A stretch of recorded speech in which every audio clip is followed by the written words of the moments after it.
All right. Well, thanks for coming back to the Bigfoot Society podcast. I have Todd with me from the Detroit Paranormal. Uh, ex- Expeditions. that's right. That's right. Expeditions. My bad.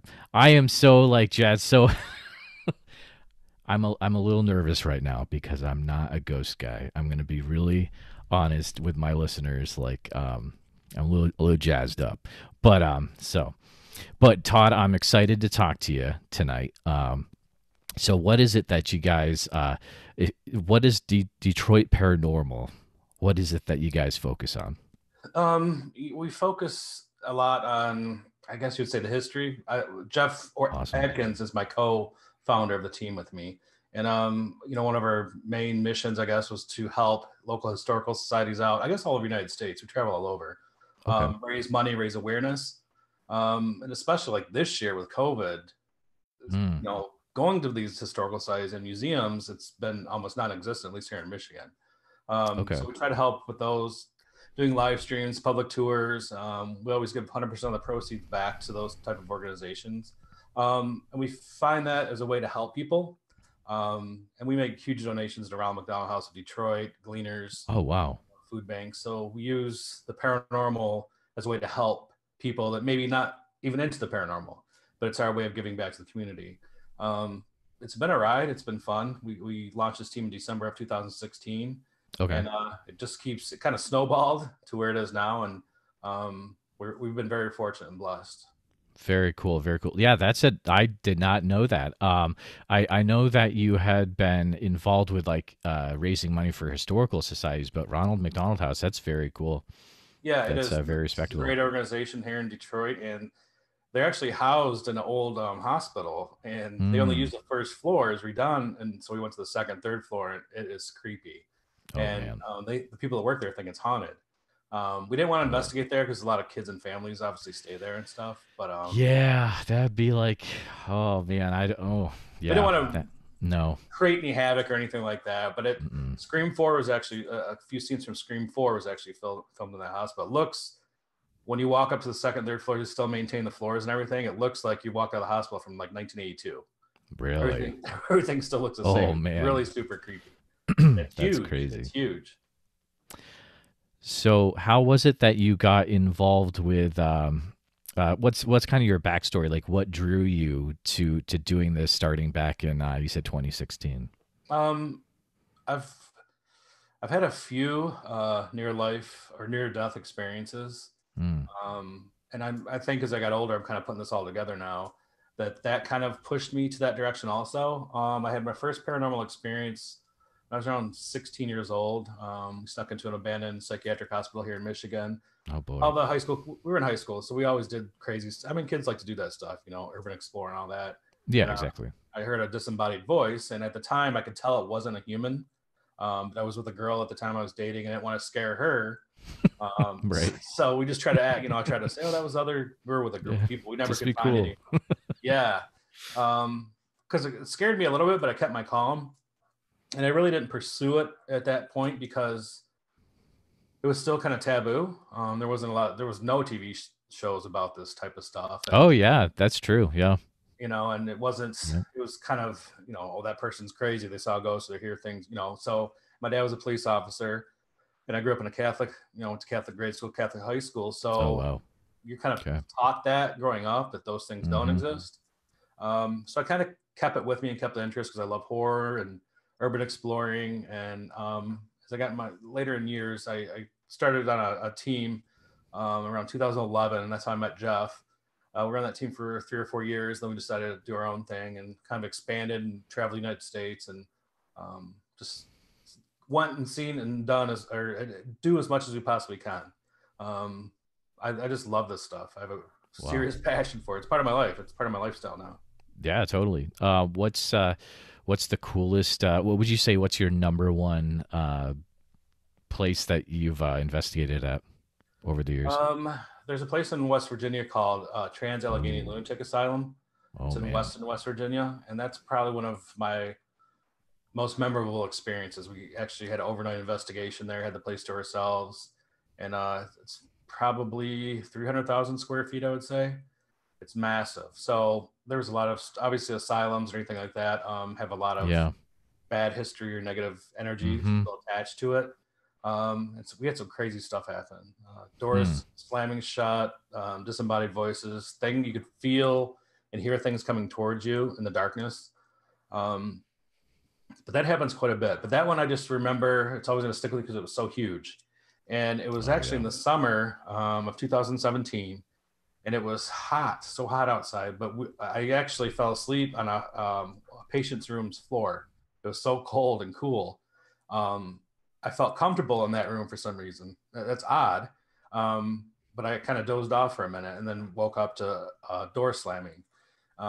So weird things like that happen. I can't explain why. You know, Weird. you feel certain Yeah. things. I think you get in tune with your own intuition the more you do this stuff, and your senses are heightened because you have to go in the dark. You have to trust your Mm-hmm. ears Yep. and eyes to lead you through darkness a lot of times. Wow.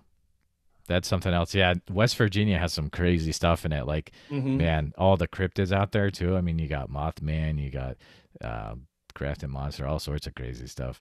I've actually But went to. I saw the Mothman statue a couple years ago. oh, what'd you think of the Mothman statue? It's pretty cool. The whole town Yeah, they've kind of embraced that. I guess they have a Mothman festival every year. it's intense. It's on the list of stuff uh, for me that I want to visit someday. But that statue is pretty incredible. It is. It's It's a pretty cool, work and of it's cool art. that the town embraces that. You know what I mean? Because a lot of people said that's Mm-hmm. crazy, and but they have Yep. that Mothman festival. It brings a lot of business in too for the town, I'm sure. Oh, a phenomenal amount. Yeah, it's very cool. To pretty much keeps it alive. Yeah, yeah. So I came across you literally. This is so I have like two sorts of interviews that I do on this podcast. I have the one Okay. interview where I'm like, I want to go after this person because they're huge in the community, in the cryptid community. I want to interview them. And I have the other type of interview, which is literally I'm on Instagram on certain hashtags, and I'm like, that story sounds amazing. I'm gonna go for it. And that's this interview because I saw one of your posts, which is like, I'm a paranormal investigator and my team is going to go look for Bigfoot. And I'm like, that sounds like an amazing story that I need to get. So I hit you up and you were like, yeah, let's go for it. Yeah, Um it's a cool. I, It's a great yeah. experience. I loved it. And so before we get into that, I didn't even see, so you are actually on some travel channel shows, is that correct? Yeah, I've been lucky and fortunate to be Wow. at quite a few travel channel shows. That's crazy. Telling my stories, some of the paranormal experiences I've had. Okay. Uh, like I said, it's been fun. I enjoy doing this stuff. I love talking about it, and now we kind of crossed over to the Bigfoot stuff a little bit. Um, Growing up here in Michigan, obviously, Bigfoot's a legend. Dogman's another Oh one yeah. that Oh we yeah. always hear the stories growing up and kind of scare you a little bit. But I didn't know how to do an investigation actually for Mm. Bigfoot. And I reached out to Rich Meyer, who's runs the Upper Peninsula Bigfoot Sasquatch Research Organization, Okay. and we kind of connected. And I had paranormal teams have kind of reached out to him, and because it's kind of almost like a crossover. They do a lot of the same stuff we do as far as investigation wise. Hmm. And my belief for Bigfoot, a lot of people, well, we never caught Bigfoot or no one's ever snapped a picture or whatever. Sure. I think it could be some kind of supernatural, like a shapeshifter, possibly. Um, Interesting. I've delved into like the Native American side. And a lot of tribes. There's one up in Canada that has Sasquatch days. It's part of Okay. like their folklore there. And a lot of them believe that it could be a shapeshifter. So you can't. It's not actually a mammal. It can change. That's why people see it or whatever, but they never get a picture, never get a video. Mm-hmm. No one's ever captured one. Um, but I mean, I believe in ghosts, so I have an open mind to all this stuff anyway. Right. So that makes sense that, you would definitely have your viewpoint. And that's why I like this show is that I'm able to give differing viewpoints on certain subjects like Sasquatch and kind of, get the idea behind it. So have you guys always wanted to go on a Bigfoot hunt, or is this something that just started recently within like the last year? I didn't. I've kind of always wanted to do that, but the last couple of Okay. years we kind of talked about it and trying to reach out to some groups here in Michigan. And so I actually have a production company, and I do some Mm. reality TV shows and stuff. So I actually Okay. was doing some research on Bigfoot and stuff like that. So that's how Oh, I cool. connected with the guys in the Upper Peninsula. And they kind of showed me the ropes of what really goes into that, and Nice. became friends. They're great people. Everyone I've met doing the paranormal and now crossing over to like the Bigfoot stuff, they're just great people. You know what I Mm-hmm. mean? None of them are closed minded, which I like. They're all open minded to this type of stuff. Exactly. Um, so we brought some of our equipment out to see how it jives with the Bigfoot hunt. So I think that would be pretty interesting because you have, well, okay, so I'm going off of knowledge from Ghost Adventures, so bear with me.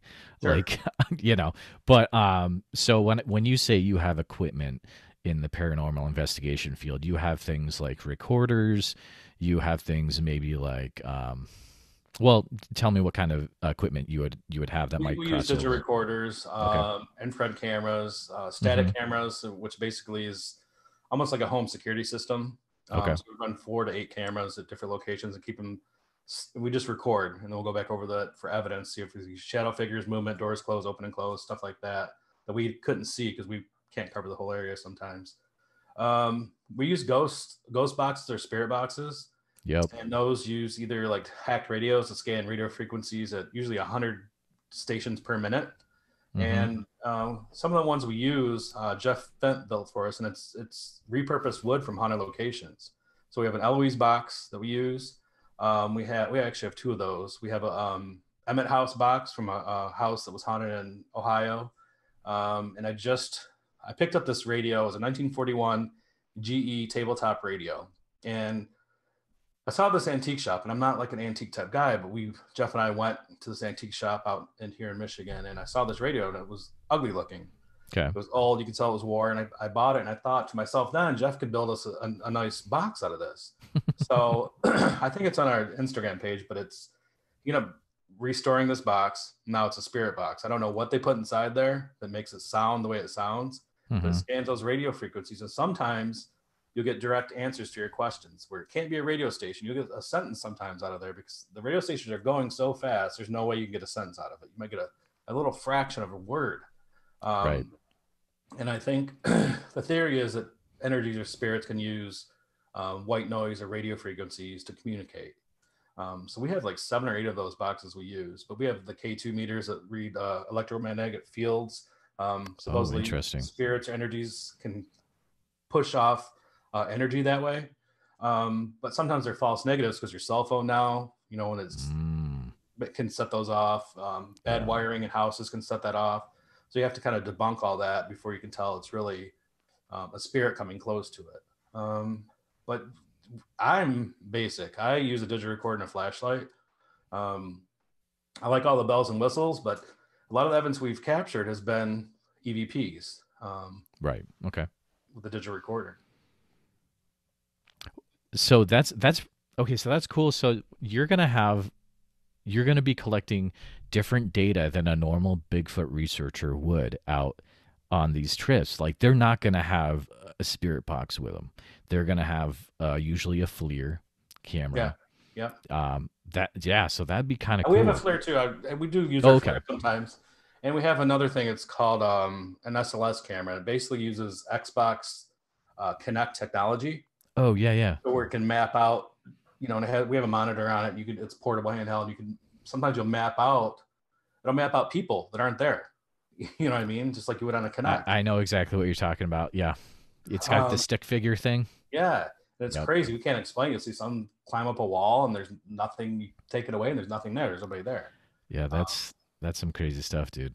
but sometimes I could do a false positive too. We've had to, latch onto chairs or plants that were sitting Sure. there. So you have to kind of debunk all that stuff there's no way to really tell if it's ghosts we're dealing with or not. We have no idea really Right. what we're dealing with. But the stuff I've seen and heard and felt, it's undeniable to me that there's something besides us roaming around some of these haunted places. There's definitely so here's the crazy thing about the world because you can't see radio waves, you can't see, Mm-mm. what's to say there's other things that we can't see that could be causing this. They could be ghosts, they could be something else, like you don't know. And that's part of half the fun is like trying to figure out what is going on. Like that's that curiosity that humans have. And Yeah. I think that's, what I wouldn't say it drives me, because I do love the history of meeting the people, and Mm-hmm. I love it's like a rush, but it's also trying to answer those questions. And Mm. I don't know if we'll ever answer them in my lifetime. My daughter's kind of into this a little bit. Maybe when she gets older and pursues this, things will change. Technology will be better, and we'll kind of find out what happens or what we're dealing with. A lot of people say it's aliens. Other people say it's another dimension. The veil is so close to the other side that we're picking up, uh, another dimension Right. somehow. I Yeah. mean, Kind of you like can believe whatever skinwalker you want range. with Yeah. that stuff, but it's fascinating. It really is fascinating. Totally. Totally. So kind of walk me through like, so you guys are actually in Detroit, or you're Hmm. just outside? Okay. So you're in the Detroit area, and you already said you went up to the Upper Peninsula. So that's, you're looking at about probably 5 to 6 hour drive, right? It was 6 hours. Yeah. Yeah. And Yeah. you got to go over the big bridge, all that Yep. stuff. Yeah. Beautiful area. So Um, we yeah. Go we ahead. we haven't been to Germfast, and that's where Rich had set this camp up in Germfast, Okay. which I've heard of it before, but I've never been through there. Hmm. So he had his group up there, and then there was another paranormal team, and I can't think of their name right now, that wanted to come, and they came and set up. We're at Meade State Forest Campground, so it's a rustic campground. Okay. Slept in a Nice. tent on an air mattress, so that's the first Oh man. adventure. So that was new for me too. Nice. But we had the whole campground to ourselves, so um, yeah, it was just it's fun to get out and be in that when you're in like nature. There's nothing around. Oh yeah. There's nothing for miles and miles around. So, I mean, you can see every star in the sky, and I'm in the city, you can't see all that stuff, like because too much light pollution and pollution Sure. itself. Yeah. Um, so that part was fun. And I didn't know we were going to go out Friday. We went up Friday, and we were staying until Sunday. So I thought we were going to go out Saturday night, but they wanted to go out Friday night when we got up there. Oh, nice. So we went out to it's by Seney National Wildlife Refuge. It's I right. looked it up on a over there. map, and that's a huge refuge. Yes, it's Big. big. We're very, very big. So we're out in the middle of nowhere. You can't see your hand in front of your face. Oh. They use red headlights, Hmm. to see instead of regular flashlights. And I forgot the reason why they did that. I think because they were filming a lot of stuff. I think it interferes with their cameras or something. They were saying. Yeah, I've heard that as well. Yep.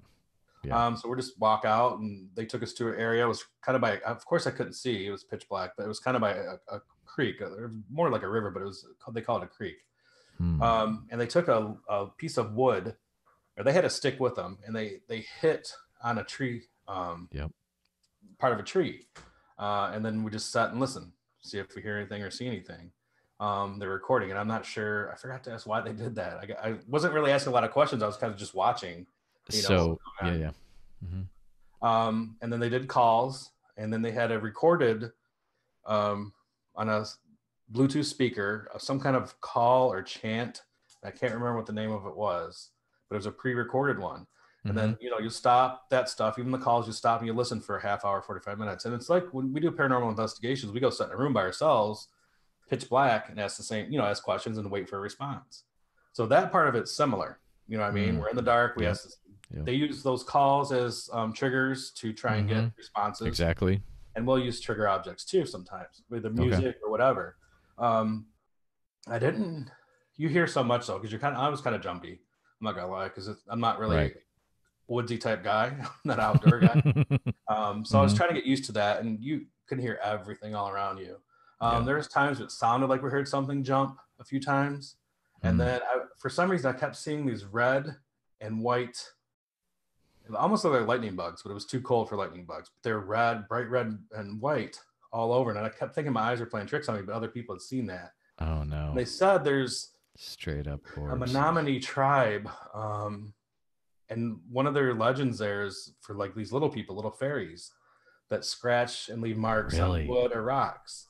And so I went home and researched a little bit, and it's one of the folklore legends of a Native American tribe, Oh that wow. those little fairy type little people. So it could have been that too. We did find a rock and some other stuff with like scratches on it, because I guess that's what we Okay. were reading, is that they leave their marks. So that's a whole nother cryptid thing on top of the Yeah. Bigfoot. That's awesome, dude. But I think, talking to those guys on the Bigfoot side, they actually have a psychic on their team now, and they're On starting a to believe. Bigfoot team, really? Yeah, Okay. so they're pretty unique with that. And Hmm. from a lot of other people I talked to in the Bigfoot world, a lot of them are starting to believe that it is kind of supernatural or metaphysical type creature instead of a mammal or a hairy person or whatever they want to call it. It's a divided camp for sure. Yeah, Yeah. yeah. But you're right. Yep. It's down the middle. Yeah. And I think, it's good that they're open minded to all that stuff. Because I think if Sure. you're closed minded on stuff, you're never going to find what you're looking for. You're just a gatekeeper. Yep. Yeah, you got to open up and look at Hmm. everything around you and try different things. You never know what's going to work. You know what I mean? That's true. There's That's not like a absolutely set true. guideline. Even for paranormal, there's no set guideline or rule book to follow. You just do what you think makes the most sense to make contact. Yep. That's cool. That's cool. So yeah, they were hitting the. So I'll try to fill You can in explain it the to me, yeah, blanks a little bit. Yeah.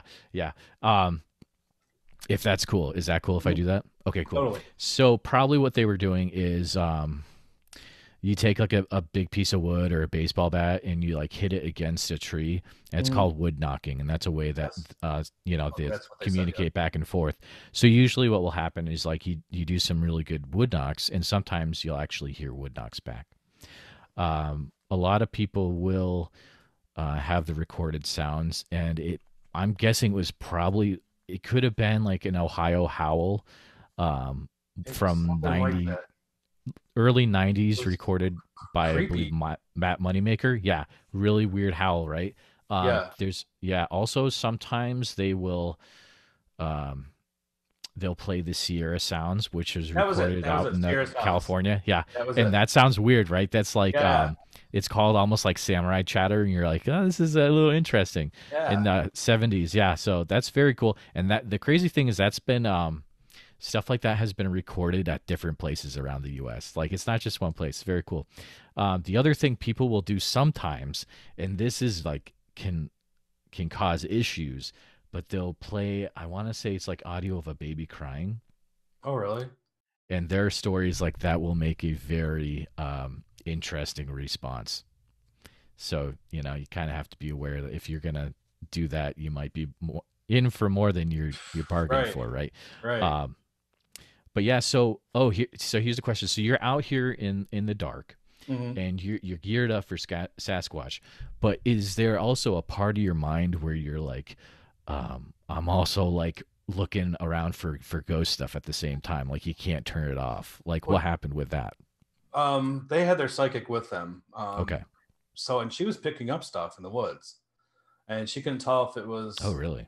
Native American. I mean, to the land. I mean, that's in the middle of nowhere. Wow. There's a lot of tribes. There still is a lot of tribes up in the Upper Peninsula. Sure. But she couldn't pinpoint it. So we were kind of. I was leaning to like listening to her a little bit and doing both. Hmm. But they really listen. She's awesome. She's one of the best psychics I've ever met. Just a great person. Um, so it was. I was trying to listen to both, and when they did that wood knock, I everyone thought they heard something from a distance, but it sounds so far away. They Hmm. weren't sure. And Right. then we were going. We were out up on ridges, up high, and Oh, um, wow. we went up higher. Than the wind really stood. It rained the whole next day, so the next day got wiped out for us to do anything. But the wind started whipping, and it was just really. Mm. We almost thought we heard growls, and they tried to debunk it because the wind. It was first there was no wind at all. It was peaceful and quiet. Then when we went up way up on this ridge and could look down on everything, is when this wind started whipping everywhere. And then, Wow. that's when your mind and your ears start playing tricks on you. Like, did I Hmm. hear that? And then a few Hmm. people thought they heard a growl. And so it's interesting. I felt safe because there's about 10 of us, I think. I don't know if I could do that by myself. I I know, don't know if right? Bigfoot Yeah. hunters do that. I don't know. I forgot to ask that question too. Um, but I don't think I would go by myself out in the middle of the woods and do that stuff.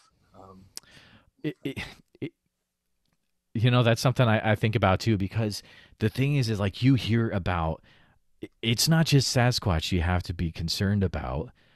There's also issues where you could run into like, there's people that hike the Appalachian Trail by themselves and they get mugged. oh yeah. They get their stuff stolen, or worse, they get killed. Like you've got to be. It's a different time that we live in than it was 20 years ago Yeah, when you you don't know would who's just gonna go out in the woods. you're gonna run Yeah. into. You don't. I mean, So now you're seeing bear attacks are a little more yeah, prevalent lately. totally. We saw a wolf up there over there, Bob. I mean, Oh, there's all no kinds way. of stuff there. So, um, Wow. you have to be careful with that. But I think most of those animals will be scared, but not if you're by yourself. They're probably gonna be Mm, scared of one person, but a group, I think they would kind of run away. yeah. But yeah, we didn't run into anything like that. We saw one cross the road when we were driving out. But the whole experience, the woods itself, sometimes is kind of creepy. If you think about just the middle of nowhere, I mean, it's peaceful and Yeah. nice, but then you think I was thinking of the Blair Witch Project for some reason Oh, when I was geez. out Yeah. there. No thanks. No Um, thanks. but yeah, it was an experience. I mean, I'll definitely do it again. I'm interested in it. I don't know how much time I could devote to it because the paranormal is a huge part of my life. It It's sounds like you're extremely busy with that. everyday life. Yeah. Yeah, So totally. um, maybe next year I'll go back up again. I like to go in the fall because there's no bugs. It was quiet. Good point. Yep. The temperatures were cooler, so we got all the heat from downstate. Upstate Mm-hmm. was a lot cooler. I slept in a tent. It rained on me. I didn't put my tent up very well, but I mean, I roughed it. I made it through. So Yeah. At the end of the came out day, alive. even if you didn't see a Bigfoot, it's still you're getting away from civilization. You're having fun with your buddies. So Yeah, it's a good I mean, experience. It was that's a great great. experience. Great experience, and a great group. I can't say enough about those guys. I don't know if you know. I've ever heard of them or know. I don't know how the I'm gonna look group them up. are. Yeah. Yeah, Yeah. they're good people. The area that you were in, had they seen a lot of reports, or did they have stories of situations they had run into at all? That's Or they've been there before. He pulled out Rich brought a cast of oh, nice. a Bigfoot print Okay. that they had gotten, and he has a lot of things that he wants to put on. He wants to make a little museum up by his house. He lives by Oh, Escanaba, cool. which is about an hour or two north of where we were, so it wasn't a long drive for him. And that campground is where they usually do a lot of their use it as their base because there's so much forest Mm-hmm. around there that's open to go through. But yeah, they've had all different kinds of experience seeing Bigfoot, um, just a lot of different experiences. Like I don't know if I could. I would really honestly shit my pants if I saw Bigfoot. I'm not gonna lie, you know, because I Yeah, can't imagine. Like they had like this cutout thing of Bigfoot. They had, and I'm 6 foot. It big. was a good foot and a half taller than me Oh almost. yeah, at least yeah, that's where it starts, right? Like the 8 foot usually. It's all fun It's and games. You crazy. actually see one of those things. You know what I mean? I know. It's like sometimes I'm like, sure, we go into the woods looking for Sasquatch, but in a way, you're kind of going into the woods. And you're like, I'm gonna go look for a grizzly bear or something bigger than a grizzly bear. Like you gotta have the right mindset in mind, you Yeah, know. yeah. Yeah, it's crazy, crazy. So you said it rained too. So it sounds like uh, not really any chance that like anything that you would have seen probably got washed away. Like if Yeah. there are any footprints or anything like that. I mean, it rained for 24 hours straight, Oh wow, nonstop rain. man. From probably, we got back to our campsite around midnight or 1 o'clock in the morning. Mm. Went to bed, and then I'd say 3:30 in the morning. It rained. It rained all the way till Sunday till we left, Oh wow. midday. So it was a downpour, consistent downpour. So any evidence that was there would have got washed away. So the time it was raining, were you like tromping around in the rain, or what were you guys doing? I was thinking, what did I get myself into? So we Oh packed man. up because I mean we had because there's Yeah. nothing you can do, either sit in a tent when it's raining. I mean, I brought Right. a tent. The people we went up with, we just brought tents. We didn't bring like canopies and tarps. Like I wasn't prepared for that, so we ended up renting a little cottage for Saturday night, drank some beer, and had a bonfire. The Hey, best we there you could. go. The tree was covering the rain a little bit, so we are able to get a little bit of a fire going. But it was a good time. That's cool. That's cool. We made the best Uh, of it, I guess. Oh yeah, and you got to. When you were walking around the woods, and maybe this is hard to tell because it was dark out, but did you happen to see like sometimes people run into like stick structures or like random they almost look like big forts built and that people are saying that they're built by Sasquatch to like, live in or things like that. There was some kind of stuff hanging in the trees Oh that I really? noticed. That what reminded me of Blair Witch Project. Those little, I mean, yeah, straight up, right? and they had told us stories about those stick structures. I didn't see any while we were there, but they said Mm-hmm. some of the team have seen that before. We Wow. One of the girls, Tammy, did find a rock. I think I put it on her Instagram that had this weird diagram in it. I Like it looked saw like a that. And I person. was very interested. I was going to ask you about that. Like, And she was gonna so take it and see what she can find. She lives up in yeah, Escanaba too, and I'm like, she just picked it off the ground and go, that's like weird. It looks like some kind of hieroglyphic or something.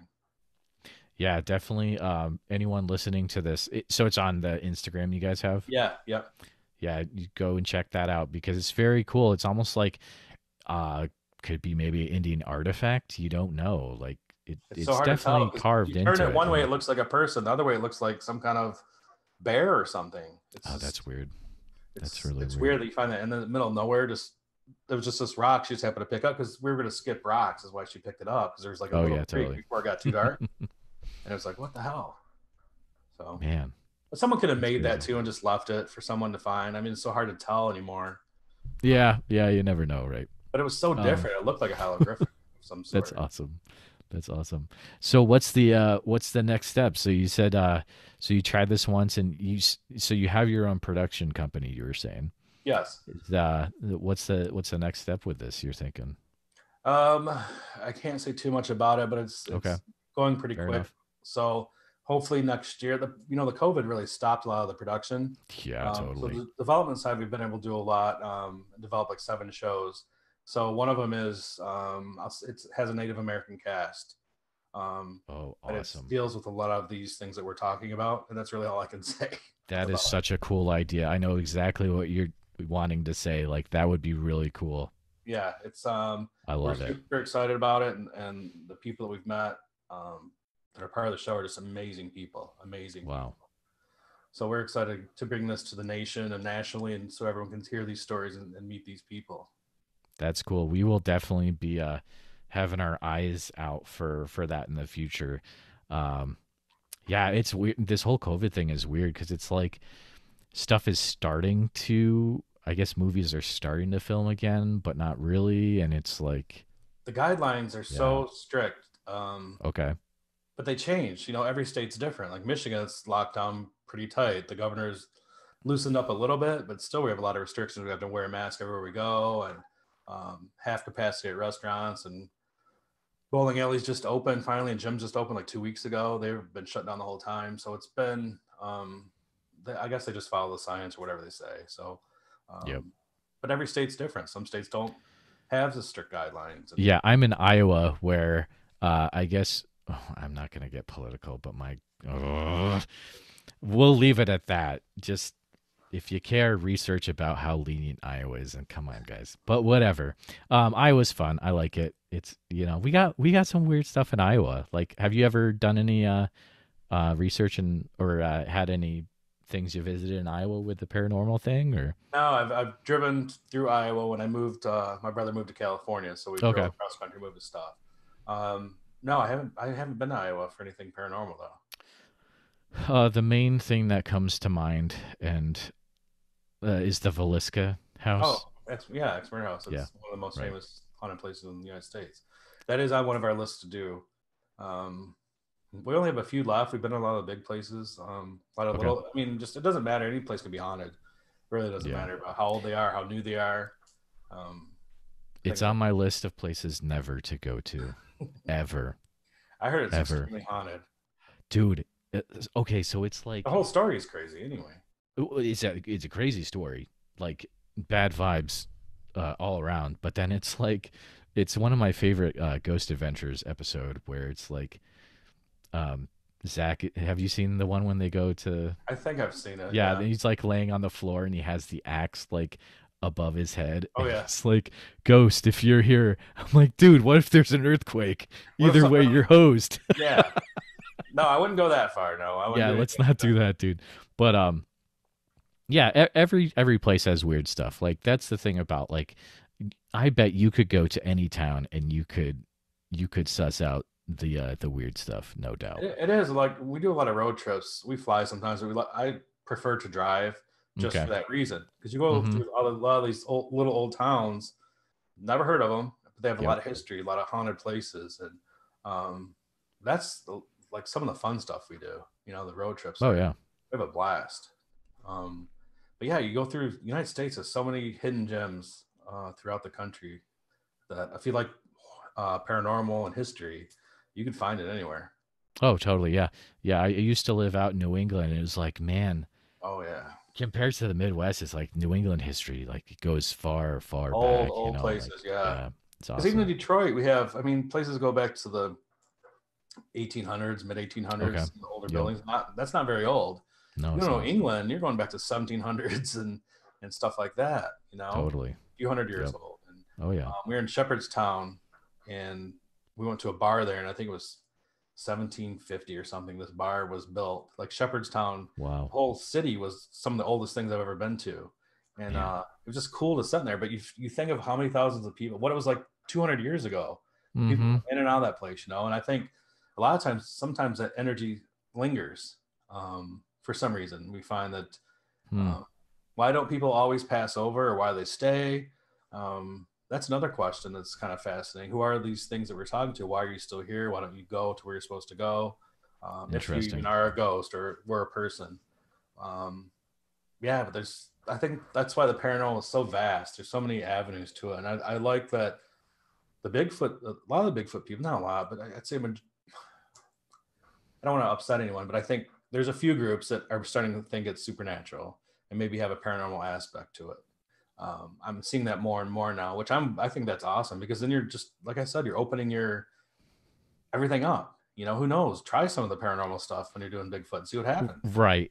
So the thing is like there are so many different groups that you've got. Yeah, you've definitely got like the paranormal. You've got people that think like it is a gray ape that hasn't been Mhm. discovered in the U.S.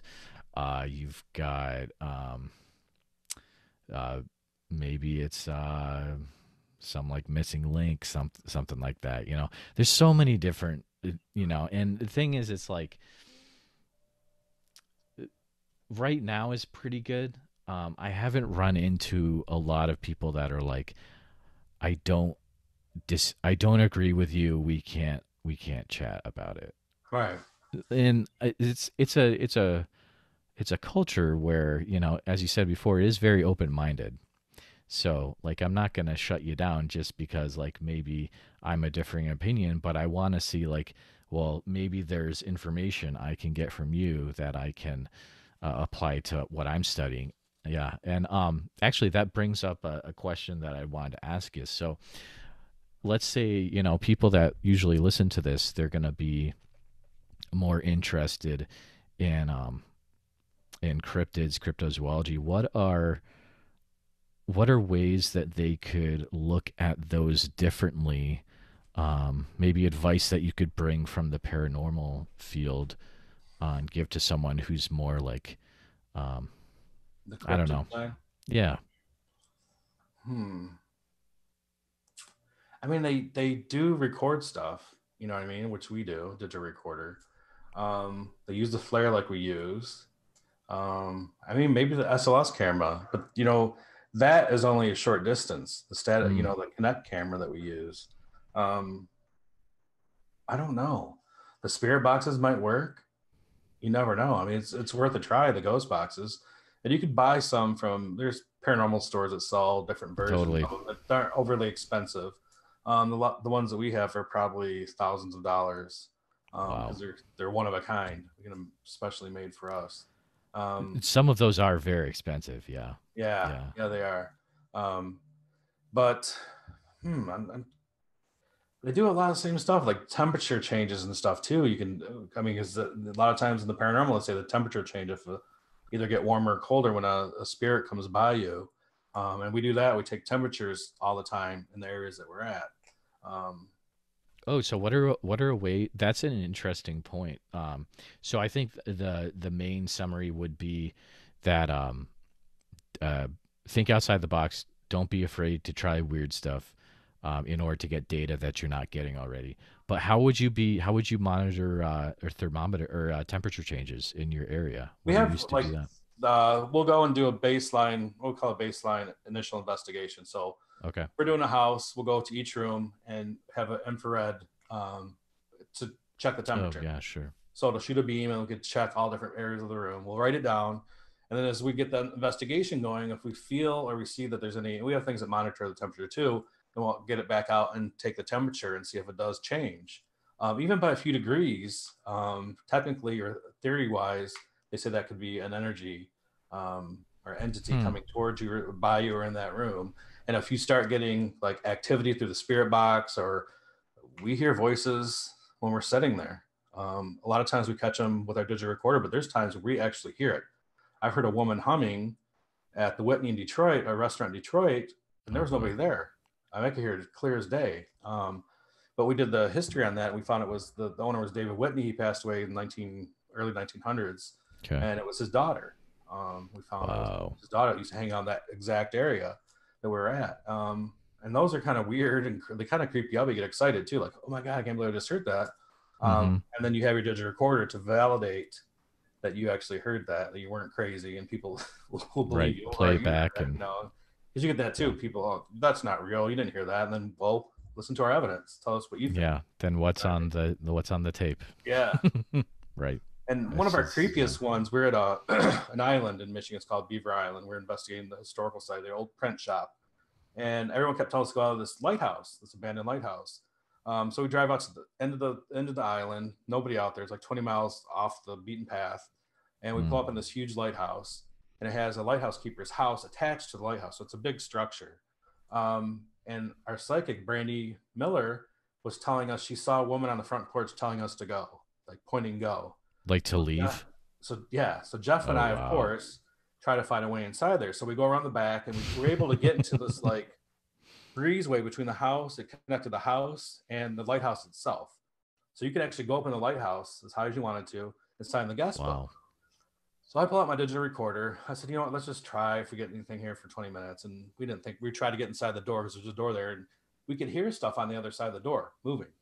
Like you hear stuff shuffling around in there. And there was Oh, no, that's this weird. house has been vacant for 10 years. There's nobody in Okay. this house. So I told Jeff, I said, what if you're shaking that door handle and all of a sudden the door just opens? And in that moment, we didn't hear it. We caught it on digital recorder louder than what we were talking. It said, shipwreck, I told you to go. And it had like the voice of an What? exorcist, like something out of a movie. Whoa, Um, that's weird. so only reason I found that is we were going back. So I put my headphones on. I started listening. I never really do this either. I started listening to playback of the EVP session we just did, and I threw my Hmm. headphones off. I go, what the heck? Because it scared me. Yeah. Because I've never heard anything like that. And that's probably one of our best EVP. It's a class. They call them Class A EVPs. It's so clear. It's so Mm-hmm. loud, and we didn't even acknowledge it. We didn't hear it in the moment, but we were able to capture it on digital recorder. Oh wow. And there's nothing around there. There's no radio stations. A lot of people tried to debunk, oh, you caught a radio station, you caught this or that. There's nothing around that can even make that kind of noise. Hmm. And it's on our website. It's under our evidence section. It's Beaver Oh, Island. awesome. Okay. So It's everyone on our can go SoundCloud. check that out for real. Yeah. That's It's great. creepy. I It's love very it. creepy. Very cool. Very cool. Well, man, this has been a super fun chat. I don't think, I mean, I was looking around and I don't think I can't find another interview where it's like, talk to a paranormal group about like a Bigfoot thing. That's a pretty cool thing. So Yeah, thank you for coming on. Like, I appreciate it. And I think I had it's, fun. everyone should check it. I'll have you share what your stuff is in a minute. But I mean, if you guys are by the stuff that you're doing, you're helping children get help. Ronald McDonald House, like that. That's what it's all about. So thank you for doing that. But would you mind sharing how people can keep up to date with what you're doing and check out all your stuff on the Sure. internet and stuff like that? You can go to our website, DetroitParanormalExpeditions.com. We're on Okay. Facebook, Detroit Paranormal Expeditions, Instagram, Twitter, YouTube. I think we even have Snapchat. I don't know really. That Um, would be awesome. Do you guys have TikTok? no, that was the people Come keep telling on, us do it. TikTok. Yeah. Um, but no, I mean, we're all over, so you can connect with us. And our That's Facebook, awesome. we do a lot of live investigations. Oh, wow, So really? our Facebook has a lot of video content. Oh, that would be interesting. Okay. Yeah, it's fun, and we've actually captured stuff live that people are watching it will comment in the Did comments, you and then see we'll go that? back and listen to it and hear that we caught Oh, an jeez. EVP, or they saw a door slam, or yeah. So it's been pretty cool. So people can Wow. actually interact with us while we're investigating. That's a smart idea. I like that. That's cool. Well, Todd, thank you again for coming on. You've agreed to stay on for a few extra minutes, share Sure. some more stories for the Patreon subscribers. Of course, if you want to hear the extra stories that we do every episode, it's $5 a month, and that helps keep the lights on for the podcast, as it doesn't pay for itself. But again, Todd, thanks for coming on. It's been a pleasure chatting with you tonight. Thanks for having me on. I appreciate it. I'll come on anytime. If I do another Bigfoot out, I'll come back on and tell you about it. Well, if yeah, we'll have to chat in the future, definitely. Thanks Yeah. again. See you Okay. guys.